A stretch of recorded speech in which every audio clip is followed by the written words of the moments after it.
This summit is about preparing Australia for the very worst.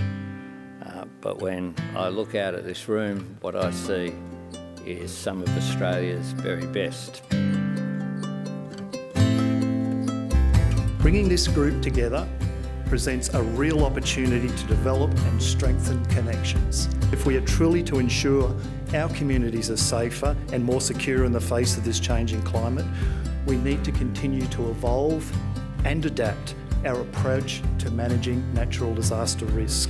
As you know, we are facing a hot, dry season ahead, with El Niño and a positive Indian Ocean dipole both officially declared. But what's different about today's summit is that it's the first time that all key players have come together to prepare for the higher risk weather season in advance. I encourage you to challenge the norm and think about, how our system operates now, and importantly, what are the elements that we can actually capture and change immediately. As part of the preparedness work and to increase resilience, we also know of the importance of social cohesion and social connectedness, because we know that communities that are better connected recover more easily. I think it's really important for us to think about biological or physiological vulnerability. We always talk about kids or the elderly or people with chronic diseases.